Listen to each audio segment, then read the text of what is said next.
ভিডিওটিতে ক্লিক করার জন্য আপনাদেরকে জানাই অসংখ্য ধন্যবাদ। আপনারা দেখছেন আপনাদের প্রিয় YouTube channel West Bengal DA salary. West বেঙ্গলের ডিএর আপডেট এবং বেতন বৃদ্ধির আপডেট প্রত্যেক দিনের জন্য পাবেন, তাই অবশ্যই চ্যানেলের সাথে থাকুন। চ্যানেলটিকে সাবস্ক্রাইব করে পাশে থাকা বেল আইকনটিতে প্রেস করে রাখুন পরবর্তী লেটেস্ট আপডেট পাওয়ার জন্য। রাজ্য সরকারি কর্মচারীদের জন্য কিন্তু বিরাট পদক্ষেপ মমতার হলো, কিন্তু বড় ঘোষণা কি বলা হয়েছে বিস্তারিত জেনে নেব আজকের এই ভিডিওটিতে। ভিডিওটি সম্পূর্ণ দেখবেন।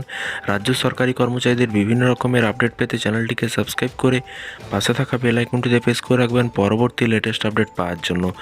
বাংলার হান্ট থেকে নিউজটি প্রকাশিত হয়েছে। স্বাস্থ্য প্রকল্পে জুড়ল কিন্তু আরও একটি সুবিধা। এবার থেকে স্বাস্থ্য প্রকল্পে কিন্তু নয়া সুবিধা পেতে চলেছে রাজ্য সরকারি কর্মচারীরা। বড় ঘোষণা করল রাজ্য সরকার, ফলে কিন্তু অনেকটাই চিন্তামুক্ত হলেন কিন্তু রাজ্যের সরকারি অধীনস্থ সরকারি কর্মচারীরা। রাজ্য সরকারি কর্মচারীদের জন্য বিরাট পদক্ষেপ।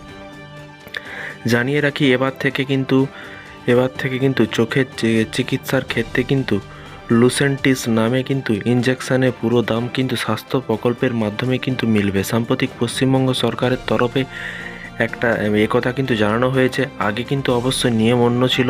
আগে এই চোখের ইনজেকশনের জন্য কিন্তু স্বাস্থ্য প্রকল্পের মাধ্যমে সরকারি কর্মীরা 45,000 টাকা করে কিন্তু পেতেন। বাকি টাকা কিন্তু সংশ্লিষ্ট কর্মীর নিজেকে কিন্তু দিতে হতো।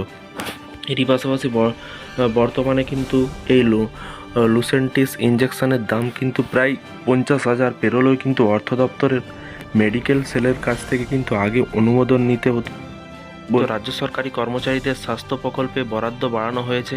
জানিয়ে রাখি, এতদিন কিন্তু এই 100 মিলিলিটার কিন্তু হিউম্যান অ্যালবুমিনের ক্ষেত্রে কিন্তু সরকারি কর্মীরা সর্বোচ্চ 3,000 টাকা করে কিন্তু পেতেন। তবে এবার থেকে পুরো দামই কিন্তু দেওয়া হবে। ওইদিকে কিছুদিন আগেই সরকারি কর্মচারীদের হেলথ স্কিম নিয়ে কিন্তু নয়া বিজ্ঞপ্তি জারি করা হয়েছে রাজ্য অর্থ দপ্তরের মেডিকেল সেলের তরফে কিন্তু বিজ্ঞপ্তি জারি করে জানানো হয়েছে যে পশ্চিমবঙ্গে হেলথ স্কিমে আরও কিছু হাসপাতালকে যুক্ত করেছে সরকার, যার ফলে উপকৃত হবেন সরকারি কর্মীরা। স্বাস্থ্য দপ্তরের বিজ্ঞপ্তি অনুযায়ী কিন্তু স্বাস্থ্য স্কিমে যুক্ত হওয়ার নতুন হাসপাতালগুলি হলো কিন্তু কলকাতা কিডনি ইনস্টিটিউট এবং তপোবন হাসপাতাল এবং Techno India DAMA health care centre এবং বাইপাস আরামবাগ ডায়াগনোসিস্ট এবং এসএসজি হাসপাতাল বিটি রোড, পাশাপাশি এসএসজি হাসপাতাল Deshpran, Sajmal road, Himalayan eye institute Siliguri এবং জ্যোতির্ময় আরোগ্য ভবন এবং চণ্ডীতলা শ্রীরামপুর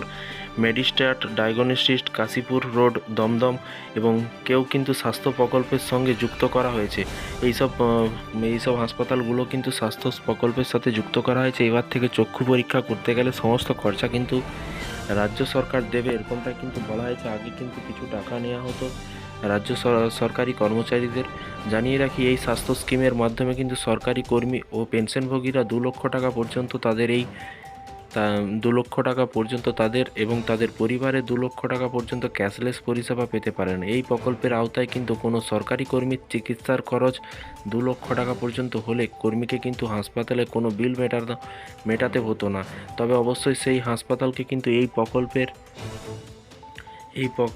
কিন্তু প্রকল্পের অধীনে হতে হবে। হাসপাতাল মানে এই প্রকল্পের আন্ডারে আসতে হবে, তবে কিন্তু ওই হাসপাতালে চিকিৎসা করা যাবে, ক্যাশলেস চিকিৎসা। তো এই ছিল আজকে একটি ছোট্ট আপডেট। এই ধরনের রাজ্য সরকারি কর্মচারীদের বিভিন্ন রকমের লেটেস্ট আপডেট পেতে চ্যানেলটিকে সাবস্ক্রাইব করে পাশে থাকা বেল আইকনটিতে প্রেস করে রাখবেন পরবর্তী নতুন আপডেট পাওয়ার জন্য। ভালো থাকবেন, সুস্থ থাকবেন এবং নিজের খেয়াল রাখবেন। Thank you.